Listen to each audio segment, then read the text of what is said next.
السلام عليكم ورحمة الله وبركاته. الحمد لوليه والصلاة لنبيه محمد وآله وصحبه أجمعين وبعد. حاضرین و ناظرین، یہ درس نمبر 606 سورہ اعراف کی آیت نمبر 3 کی تلاوت اور تشریح کی جائے گی. چلیے سب سے پہلے ہم اس آیت کی تلاوت کرتے ہیں، لفظی ترجمے اور ترجمے کے بعد اس کی تشریح کرتے ہیں. اعوذ باللہ من الشیطان الرجیم، بسم اللہ الرحمن الرحیم.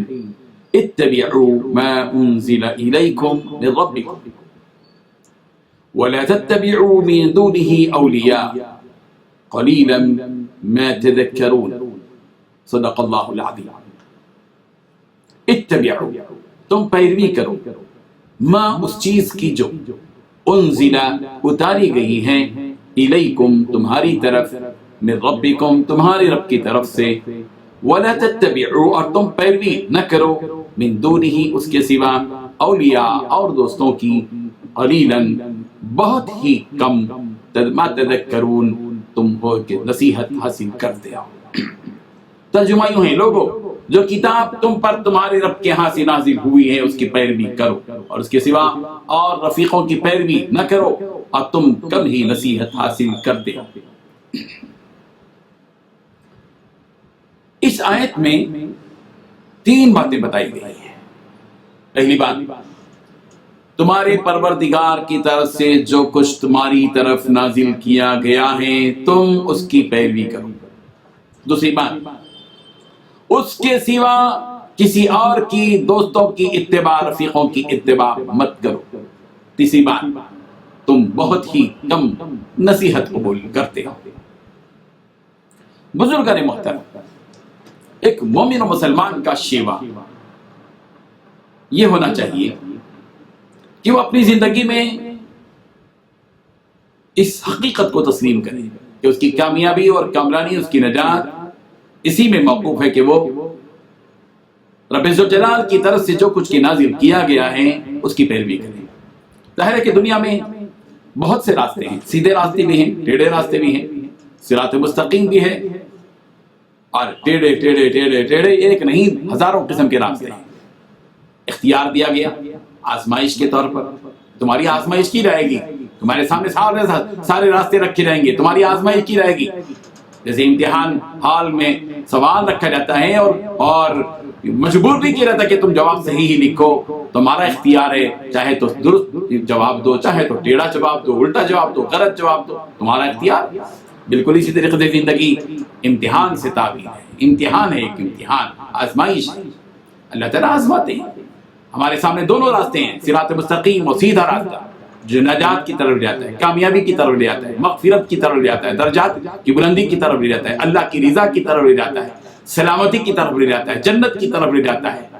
اور وہ راستہ جو شیطانی راستہ ہے، طاغوتی راستہ ہے، برا راستہ ہے، ضلالت کا راستہ ہے، گمراہی کا راستہ ہے، ٹیڑھا راستہ ہے، شیطانی راستہ ہے. ظاہر بات ہے کہ اس راستے پر جو بھی گزرے گا اس کے لیے کوئی اچھے انجام کی امید ہی نہیں بلکہ یقین ہے کہ وہ گمراہ ہو جائے. اس کو نہ اللہ تعالیٰ کی رضامندی ملے گی، نہ ہی اللہ تعالیٰ کے نزدیک قابل معافی ہوگا، اور نہ ہی اس کو سلامتی ملے گی، اور دوزخ اس کا ایندھن ہوگا، دوزخ کا وہ ایندھن بن کر رہ جائے گا. اسی لیے اللہ تبارک و تعالیٰ بتا رہے ہیں، اتبعوا ما انزل الیکم من ربکم. دیکھو تمہارے پروردگار کی طرف سے جو کچھ کے نازل کیا گیا ہے، قرآن مجید تمہارے سامنے موجود ہے، نازل کیا گیا کتاب کی گئی کتاب تمہارے سامنے موجود ہے، اس کی پیروی کرو. اتبعوا، اس کی پیروی کرو. ظاہر بات ہے کہ مشرکین کو جب یہ کہا جاتا تھا کہ تم اتبعوا ما انزل اللہ، وَإِذَا قِيلَ لَهُمْ، اور جب مشرکین سے کہا جاتا تھا کہ اتبعوا ما انزل اللہ، کہ جو کچھ کہ اللہ نے نازل کیا گیا ہے اس کی پیروی کرو، تو وہ تو صاف جواب دیتے تھے، قالوا، کہتے تھے بل نتبع ما الفینا علیہ آباءنا، ہم تو بس ہمارے باپ دادا کے دین پر عمل کریں گے، ہم تو بس اپنے باپ دادا کے طریقے پر چلیں گے، اور باپ دادا نے جو کچھ چھوڑا طریقہ اسی پر عمل کریں گے.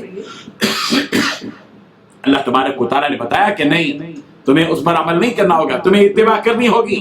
اتبعوا ما انزل الیکم من ربکم، تمہارے پروردگار کی طرف سے جو کچھ نازل کیا گیا تم اس کی اتباع کرو. فمن تبع ہدایا فلا خوف علیہم ولا هم يحزنون۔ نتیجہ بتایا گیا کہ جو سورہ بقرہ کی آیت نمبر 38 میں 38 میں اللہ تعالیٰ نے فرمایا جو کوئی میری ہدایت کی اتباع کرے گا، قرآن مجید کی اتباع کرے گا، رب ذوالجلال کی طرف سے نازل کردہ احکامات کی اتباع کرے گا، اس کے لیے نہ تو خوف ہے، نہ حزن ہے، نہ رنج ہے، نہ ملال ہے، کامیابی کی راہ پر ہوگا، خوش و خرم ہوگا، سکون اور اطمینان سے ہوگا۔ اور اللہ تعالیٰ نے فرمایا وَلَا تَتَّبِعُوا أَهْوَاءَ قَوْمٍ قَدْ ضَلُّوا، سورہ مائدہ کی آیت نمبر 77 میں 77 میں اللہ تبارک و تعالیٰ نے فرمایا تم ان قوموں کی خواہشات کی اتباع مت کرو جو گمراہ ہو گئے، ان کے اس سے پہلے جو گمراہ ہو گئے ان کی اتباع مت کرو۔ تمہارے سامنے وہ بھی نقشے ہیں، گزری ہوئی گمراہ قوموں کے حالات تمہارے سامنے ہیں، ان کے نقشے قدم پر مت چلو، چلو گے تو جو ان کا انجام ہوا وہی تمہارا بھی انجام ہوگا۔ اور پھر آگے فرمایا وَلَا تَتَّبِعُوا مِن دُونِهِ أَوْلِيَاءَ، اللہ کے علاوہ جتنے اور دوست ہیں ان کی اتباع مت کرو۔ آخر میں اللہ تعالیٰ فرمایا قَلِيلًا مَا تَذَكَّرُونَ، تم بہت ہی کم نصیحت حاصل قبول کرتے ہو۔